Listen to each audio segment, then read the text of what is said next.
मेरी माँ दयादू को पकड़कर ले जाने लगा, उस समय मैं गर्भ में था। देखिए नारद जी मार्ग में आए और मेरी माँ को छुड़ाते हैं। क्यों अपना स्त्री को पकड़कर ले जा रहा है? दैत्यराज बोला, इंद्र बोला इसके गर्भ में दैत्यराज का बेटा है। नारद जी बोले इसके गर्भ में तो भगवान का भक्त है। इंद्र ने मेरी माँ को छोड़ दिया। मेरे निमित्त नारद जी महाराज मेरी माँ को आश्रम पर लेकर आए और मेरी माँ को उत्तम उत्तम कथाएं सुनाई। गर्भ में वो सब ज्ञान मैंने सुना। माँ तो ग्रस्त में आसक्त रही, सब उपदेश भूल गई। जो उपदेश मैंने गर्भ में सुना वो उपदेश मुझे आज भी याद है। मित्रों, भगवान को प्रसन्न करने के लिए कोई धन नहीं चाहिए, बल नहीं चाहिए, रूप नहीं चाहिए। भगवान तो केवल भाव के भूखे हैं। प्रहलाद जी सब बालकों को साथ लेकर कीर्तन कर रहे हैं। कैसा कीर्तन करते हो? जो इनके पक्ष के हो वो मत बोलना, इनके पक्ष के हो तो जरूर बोलना। हरे राम हरे राम राम राम हरे हरे, हरे राम राम राम हरे हरे, हरे कृष्ण कृष्ण कृष्ण हरे हरे, हरे कृष्ण कृष्ण कृष्ण कृष्ण हरे हरे।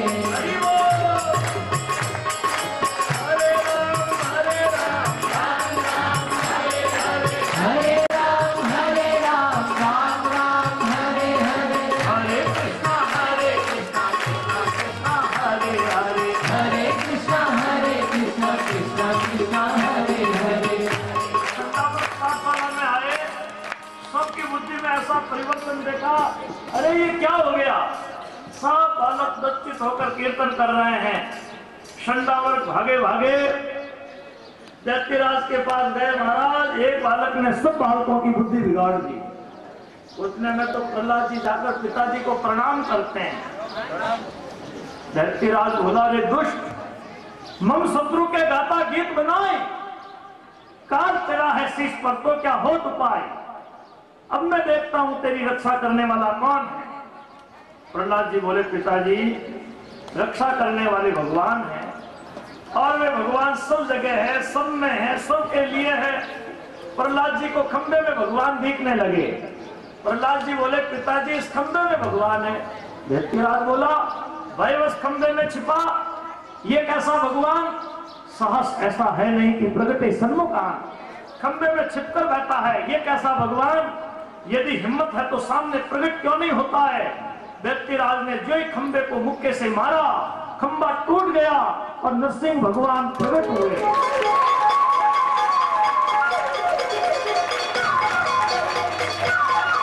जमीनी घड़ियों में विधि घड़ियों, जमी की पड़ी न दृष्टि,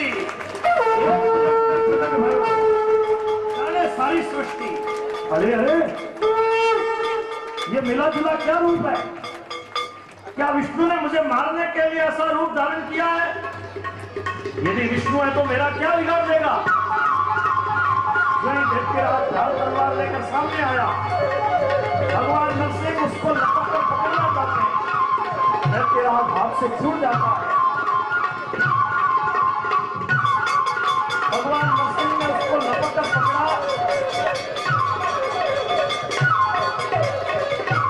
जैसे गरुड़ सांप को दबोचता है, वैसे ही भगवान नरसिंह ने उसको लपक कर पकड़ा और उठाकर अपने पैरों पर गिरा दिया।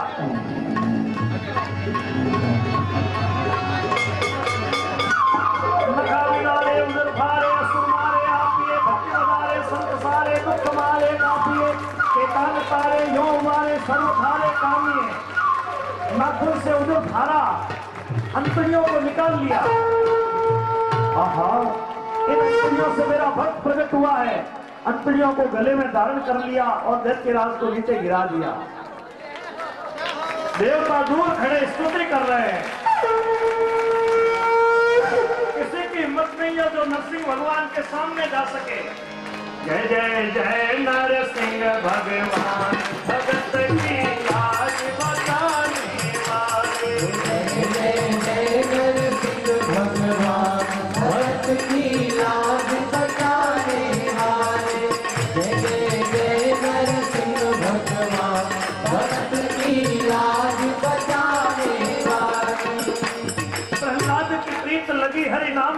नाम रट्यो जिन सडड़ सडड़ संडा मरका जाए पुकारियो देत ज उठ्यो अडड़ अडड़ राखण वालो मोय बता दे नहीं तो मारू ठडड़ ठडड़ थामेरे मामे खड़ग खंभ में खंभ जो फाट्यो बडड़ बडड़ सांझ पड़मता देत ज मारियो पेट ज चीरियो जडड़ जडड़ सूरदास प्रभु अंतर्यामी काज सुधारियो सडड़।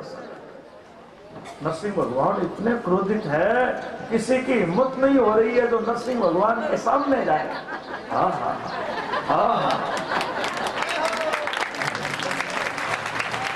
देवता लक्ष्मी जी को कहने लगे लक्ष्मी जी आप आओ ना, आपको देखकर भगवान का क्रोध शांत हो जाएगा। लक्ष्मी बोली ना बाबा मैं तो इस रूप के सामने नहीं जाऊंगी, यदि सामने जाती हूँ और डर जाती हूँ तो ये मुझे डराने के लिए हमेशा ही ऐसे रूप धारण करेंगे। ब्रह्मा बोले प्रहलाद देख तेरे लिए भगवान ने ऐसा रूप धारण किया, जा भगवान को प्रणाम कर। जो प्रहलाद जी भगवान को प्रणाम करते हैं, भगवान प्रहलाद जी को गोद में बैठा लेते हैं, प्यार करने लगे। बोलिए भक्त और उनके भगवान की जय। प्रहलाद कहाँ तुम्हारा कोमल शरीर, कहाँ राक्षस की यातना, मेरे आने में विलंब हुआ हो तो मुझे क्षमा करना। प्रहलाद जी भगवान की स्तुति करते हैं। भगवान बोले वरदान मांगो। प्रहलाद जी भगवान के निष्काम भक्त हैं, किसी भी वरदान की इच्छा नहीं करते हैं। बोले प्रहलाद पिता की अंत्येष्टि क्रिया करो, तुम अपने पिता की चिंता मत करो। आज उनकी किस पीढ़ी भी होती तो वो मुक्त हो जाती, क्योंकि जिस कुल में मेरा भक्त जन्म लेता है वो भक्त अपने कुल की 101 पीढ़ी का उद्धार कर देता है।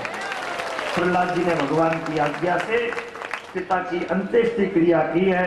बाद में ब्राह्मणों ने प्रहलाद जी का राज्याभिषेक किया। ब्रह्मादि देवताओं ने भगवान नरसिंह को प्रसन्न जानकर अलग अलग स्तुति की। भगवान ने ब्रह्मा से कहा ब्रह्मा स्वभाव से ही क्रूर, ऐसे राक्षस को वरदान देना सांप को दूध पिलाने की तरह है, जब वो स्वयं को संकट में फंसना पड़ता है। इस तरह भगवान सबको आश्वासन देकर के अंतर्धान हो गए। सुखदेव जी कहते हैं राजन आपने जो पूछा कि दानवों का लय भगवान में कैसे हुआ, वो बात मैंने बताई। भगवान के पार्षद जय विजय 3 जन्मों में साप मुक्त होकर उन्हें भगवत धाम वैकुंठ गए। जो सावधान होकर भगवान नरसिंह की अद्भुत लीला, हिरण्यकश्यप का वध और प्रहलाद जी का परम पावन चरित्र सुनता है, कहता है वो भगवान के निर्मल लोक की प्राप्ति करता है। बोलिए आनंद कंद भगवान की जय। हे नाथ नारायण वासुदेवा, हे नाथ नारायण वासुदेवा, हे नाथ नारायण वासुदेवा, हे नाथ नारायण वासुदेवा। श्री कृष्ण गोविंद हरे मुरारे, हे नाथ नारायण वासुदेवा। गोविंद हरे मुरारे, हे नाथ नारायण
प्राचीन काल की एक बात है, एक बार मैदानों ने भगवान रुद्र की निर्मल कीर्ति नष्ट करने की चेष्टा की, लेकिन भगवान विष्णु ने उनके यश की रक्षा करके उसका विस्तार किया।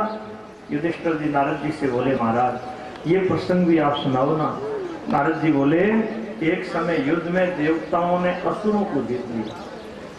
पराजित असुर मैदानों के पास गए तो मैदानों ने उनको सोने चांदी और लोहे के 3 पुर दिए जो युद्ध की सामग्री से परिपूर्ण है। अब वो असुर तीनों लोगों का नाश करने लगे। देवता रुद्र के पास गए तो रुद्र ने एक बाण छोड़ा, असंख्य बाण प्रकट हुए। अब वो राक्षस मरकर उन पुरों के भीतर अमृत कुंड में गिरते हैं तो नई ताकत के साथ लड़ने के लिए आ जाते। तो भगवान विष्णु ने एक उपाय सोचा। ब्रह्मा को बछड़ा बनाया, भगवान स्वयं गऊ बने, मुख हाथ देखकर भीतर गए और अमृत कुंड का सारा अमृत पी गए। माया से मोहित असुर खड़े खड़े देखते रहे, किसी ने रोका नहीं।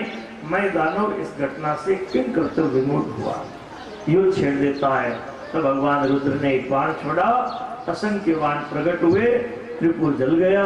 भगवान शिव ने त्रिपुर को भस्म किया, इसलिए बोले त्रिपुरारी कहलाते हैं। वो ये त्रिपुरारी भगवान की जय। आकाश से फूलों की वर्षा होने लगी, गंधर्व गान करने लगे, अप्सराएं नाचने लगी, चारों ओर आनंद ही आनंद छा गया। सब देवता भगवान की स्तुति करने लगे। हे राजन, भगवान विष्णु के ऐसे अनेकों चरित्र हैं। अब आप आगे क्या सुनना चाहते हो? सुखदेव जी बोले, राजन, सत्पुरुषों के समाज में प्रहलाद जी का पावन चरित्र सुना। युधिष्ठिर जी को बड़ी प्रसन्नता हुई। उन्होंने पुनः नारद जी से पूछा, अब मैं आपसे सनातन धर्म का स्वरूप जानना चाहता हूँ, जिसमें वर्ण, आश्रम और सदाचार का वर्णन है, जिसका पालन करने से मनुष्य ज्ञान भक्ति के द्वारा परम पद को पा लेता है। नारद जी बोले, राजन, धर्म के मूल साक्षात नारायण हैं, जो दक्ष पुत्री मूर्ति में अपने अंश से प्रकट होकर जगत के कल्याण के लिए बद्रिक आश्रम में तप कर रहे हैं। भगवान नर नारायण को नमस्कार करके उनके श्रीमुख से जो मैंने सनातन धर्म की बातें सुनी, वही बातें मैं आपको बता रहा हूँ।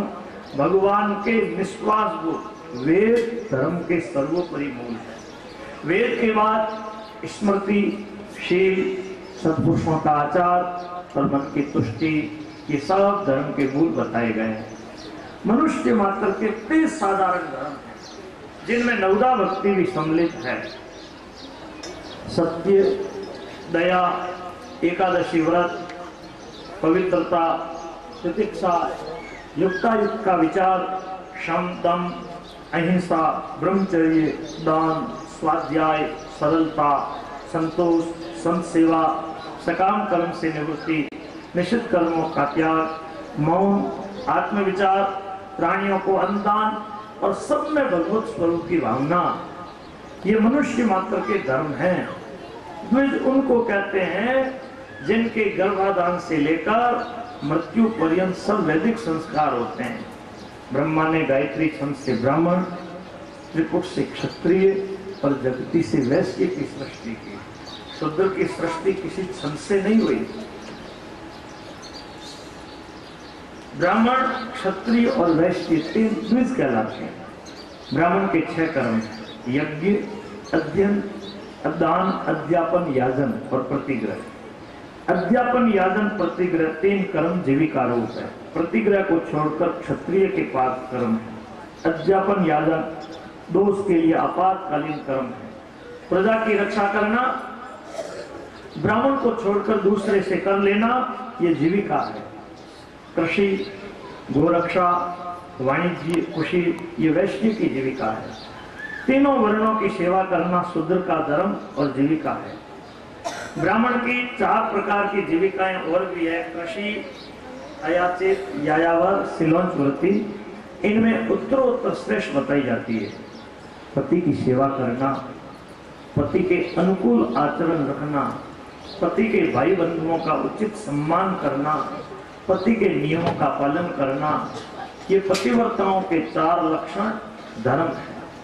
घर की सफाई, आलस्य नहीं करना, सास ससुर की सेवा करना, पति की आज्ञा के बिना कोई कार्य नहीं करना। जो स्त्री अपने पति में भगवत भावना रखती है और भगवत भाव से अपने पति की सेवा करती है तो वो वैकुंठ में पति के साथ लक्ष्मी की तरह आनंद की प्राप्ति करती है। अब आश्रम धर्म सुनो।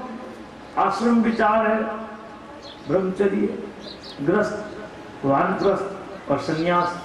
पहले ब्रह्मचारी के धर्म सुनो। ब्रह्मचारी जितेंद्रिय होकर गुरु जी का हित करता हुआ गुरु चरणों में रहकर षडंग वेद का अध्ययन करें। गुरु के चरणों में बैठें तब प्रणाम करके बैठें, उठें तब प्रणाम करके उठें, श्रृंगार नहीं करें। भिक्षा के लिए गृहस्थ के वहां जाएं, ज्यादा गृहस्थ के वहां उबार नहीं करें। ब्रह्मचारी षडंग वेद का अध्ययन करके गुरु दक्षिणा देकर फिर गृहस्थ, वानप्रस्थ या संन्यास लें। वानप्रस्थ के नियम सुनो। कच्चा अन्न या कंदमूल फल का भोजन करें। अग्नि की रक्षा के लिए पर्णकुटी या गुफा का आश्रय लें। सर्दी, गर्मी, वर्षा इन द्वंद्वों को सहन करें। 12 वर्ष, 8 वर्ष, 4 वर्ष, 2 वर्ष, 1 वर्ष जैसी शक्ति हो वन में निवास करें। निरोग अवस्था में अपने शरीर की सेवा औरों से नहीं करवाएं। फिर 75 वर्ष की अवस्था के बाद संन्यास में। संन्यास धर्म का पालन इस युग में बड़ा कठिन है, क्योंकि बिना विरक्ति संन्यास का निषेध है। सन्यासी को ज्यादा ग्रंथों का अभ्यास नहीं करना चाहिए। किसी के साथ बैठकर व्यर्थ में तर्क वितर्क में भी समय खराब नहीं करना चाहिए। सन्यासी को लकड़ी की बनी स्त्री का भी पैर से स्पर्श नहीं करना चाहिए। और यदि सन्यासी होकर के फिर स्त्री का स्पर्श करे तो फिर सन्यास को कलंकित नहीं करना चाहिए। और माताओं बहनों को भी ये ध्यान रखना चाहिए कि साधु संतों को दूर से ही प्रणाम करें। संन्यास धर्म का पालन इस युग में बड़ा कठिन है, तो गृहस्थ आश्रम में रहकर सन्यासियों की तरह उत्तम गति को प्राप्त करें, क्योंकि अनधिकारी व्यक्ति को संन्यास नहीं लेना चाहिए। यदि अनधिकारी व्यक्ति कोई संन्यास लेता है तो दोनों लोगों से गिर जाता है, साधु भाई इसको भयो उसको। कलयुग में विरक्ति के बिना संन्यास का निषेध है। फिर भी जब तक वर्ण विभाग है, पृथ्वी पर गंगा है, अग्निहोत्र, संन्यास लिया जा सकता है। संन्यास की एक अवस्था और है परमहंस। ये योगियों की सिद्ध अवस्था कहलाती है। कुंजल जो डोले, मुखा न बोले, पलकन खोले मत डोले, कोई धुन धकोले, दंड बियोले, गाली बोले मत तोले, कोई वस्त्र खोले, छीन उड़ोले, नहीं रिशोले उनसे ती, ये लक्षण हुई फक्कर सोई। फिक्र नहीं है एक रति जी, फिक्र नहीं है एक रति। एक बार प्रहलाद जी अपने मंत्रियों के साथ घूम रहे हैं, एक अवधूत को देखा, पूछा बाबा ये आपको सुबुद्धि कहां से मिली? अवधूत जी ने बताया कि मनुष्य तृष्णा के कारण नाना योनियों में भटकता है। देखो सच्चा सुख कहाँ है? लोगों के जची हुई है कि जिसके पास धन ज्यादा है वे सुखी हैं। अरे जिनके पास ज्यादा धन है उनको जाकर पूछो कितने सुखी है। धनी व्यक्ति को बेचारे को रात को नींद नहीं आती, तो उसको धन की चिंता सताती है। धनी व्यक्ति सबसे डरता है, राजा से डर, चोर से डर। मैं तो अपने प्रारब्ध के बल पर मस्त पड़ा हूँ, मुझे तो खाने पीने की भी चिंता नहीं है। कभी दिन में, कभी रात में, कभी श्रद्धा से, कभी अपमान से जब प्रसाद मिलता है भगवान का प्रसाद पा लेता हूँ। कभी लोग मुझे घर पर ले जाते हैं, गद्दी पर बैठाते हैं, गलीचों पर बैठाते हैं, मालाएं पहनाते हैं, चंदन लगाते हैं, और कभी जब मैं रास्ते से निकलता हूँ तो लोग मुझे गाली भी देते हैं। सभी का स्वभाव अलग अलग है। मैं किसी के स्वभाव को लेकर कभी किसी की निंदा स्तुति नहीं करता। अरे संसार में भांति भांति के लोग, संसार में कई तरह के लोग हैं। और संसार रे लारे ब्याह हो जन भजन हो गयो और संसार रे लारे ब्याह हो जन आई जाते जाते नारे गणेश जी हो देखो देखो ए कथा में जावे यारो भलो हो जन मैं पल्लो पकड़ ले पल्लो पकड़ो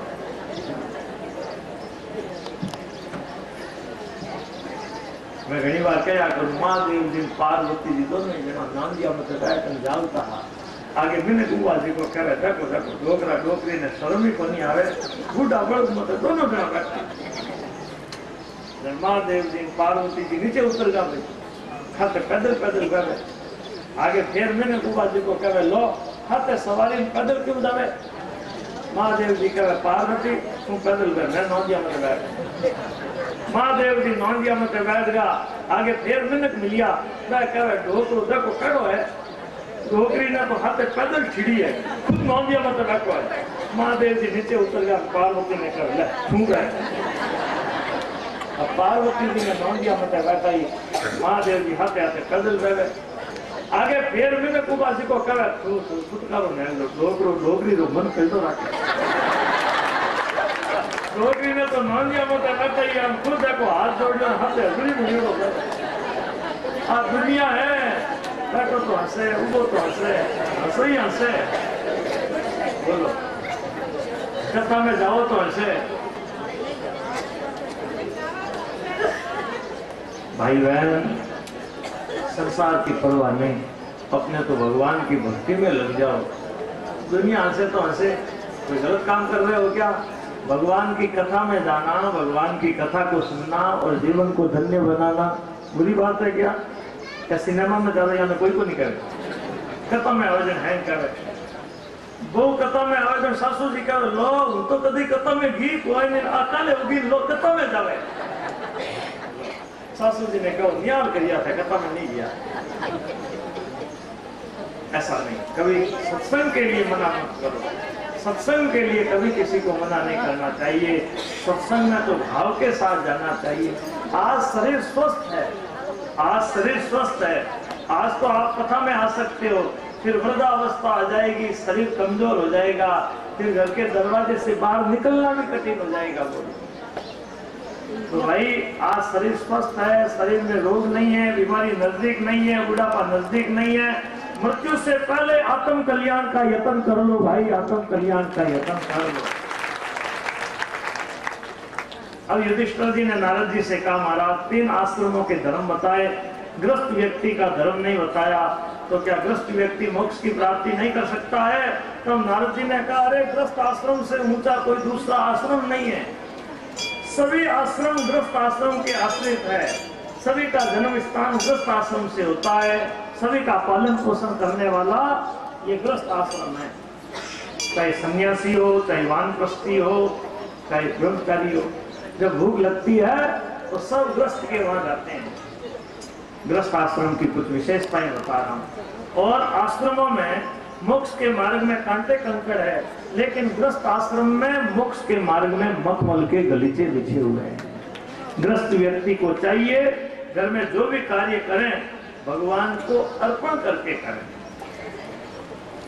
ये सत्संग का पंचामृत है मैं भगवान का हूं मैं भगवान के दरबार में रहता हूं जो भी शुभ करता हूं भगवान का ही काम करता हूं और शुद्ध सात्विक जो भी प्रसाद पाता हूं भगवान का ही प्रसाद पाता हूं कोई भी कार्य करो भगवान के नाम आज ठाकुर जी के क्या भोग लगेगा आज ठाकुर जी के क्या प्रसाद बना 24 घंटों में थोड़ा सा समय निकालो ज्ञानी भक्तों का संग करो भगवान की कथा सुनो संसार से वैराग्य बना रहे जितने धन से उधर की पूर्ति हो जाए उतने धन की आकांक्षा करें ज्यादा हाई नहीं करें यावत प्रियत जटवम तावत सत्वम ही देहि नाम अधिकम योगी अन्यता सहिष्णुनो दंड मारती भोजन से पहले गोग्रास निकालना चाहिए अतिथि का सत्कार करना चाहिए व्यतिपात योग में दान करो माता पिता की तिथि के दिन श्राद्ध करो श्राद्ध में ब्राह्मण को भोजन कराना चाहिए श्राद्ध के दिन साधु सन्यासी को भोजन मत कराना नहीं तो तुम्हारे पितृजी भाग जाएंगे भोजन में आमिष का प्रयोग कभी भी नहीं करना चाहिए कहावत है जड़ो खावे अन्न वैसो गणे मन जीवन सात्विक रखो श्राद्ध करता श्राद्ध भोजी के लिए 8 वस्तुएं त्याज्य बताइए। दोबारा भोजन, यात्रा, सवारी, ज्यादा श्रम, मैथुन, स्वाध्याय, कलह और दिन में सोना।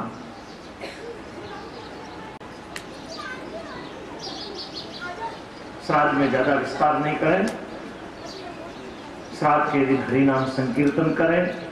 युधिष्ठिर, फल की आकांक्षा से रहित होकर मन, वाणी और शरीर से जो सभी कर्म मुझे अर्पण करता है वो ग्रस्त व्यक्ति धन्य है।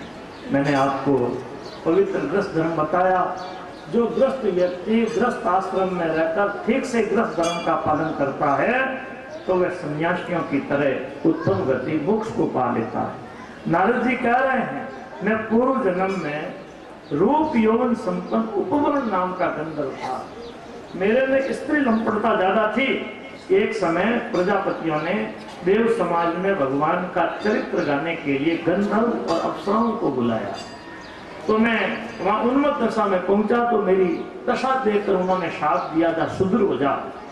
तब मैं दासी का बेटा बना, संतों की सेवा की, तब देखो मैं ब्रह्मा का बेटा हुआ। मैंने आपको पवित्र ग्रस्त धर्म बताया। ग्रस्त व्यक्ति ठीक से ग्रस्त धर्म का पालन करता है तो वह सन्यासियों की तरह उत्तम गति मोक्ष को पा लेता है। मनुष्य लोक में आप लोग बड़े भाग्यवान हैं जो आप प्रभु के दर्शन कर रहे हैं। प्रभु आपके यहाँ विराजमान हैं। युधिष्ठिर नारद जी का उपदेश सुनकर बड़े प्रसन्न हुए। उन्होंने प्रेम से भगवान और नारद जी का पूजन किया। नारद जी युधिष्ठिर जी को आशीर्वाद देकर अपने स्थान को चले गए।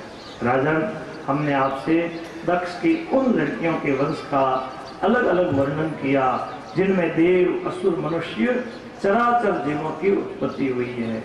अब आज के प्रसंग को भगवान श्री गजानन जी के चरणों में अर्पण करते हुए आगे का प्रसंग कल के पावन प्रसंग में ठीक दोपहर 1 बजे से कहने का भाव है। और कल की कथा में कृष्ण जन्मोत्सव धूमधाम के साथ मनाया जाएगा। कल सभी लोग उत्साह के साथ पधारें। कल गजानन जी के चरणों में कृष्ण जन्मोत्सव धूमधाम के साथ मनाया जाएगा। बड़ी सुंदर कल कथा प्रसंग में झांकियां होगी। आप हम सभी भगवान की लीलाओं का दर्शन लाभ और भगवान की लीलाओं का रसपान करेंगे। अब मैं निवेदन कर रहा हूं, हमारे बीच में वृंदावन से संत पधारे हुए हैं मुनि जी महाराज, वे अपना आशीर्वाद देंगे। मंगलम भगवान विष्णु मंगलम गरुड़ध्वज मंगलम पुंडरीकाक्ष मंगलाय तनोहरि। सर्वे भवन्तु सुखिनः सर्वे सन्तु निरामयाः सर्वे भद्राणि पश्यन्तु मा कश्चित् दुर्भाग् भवेत्।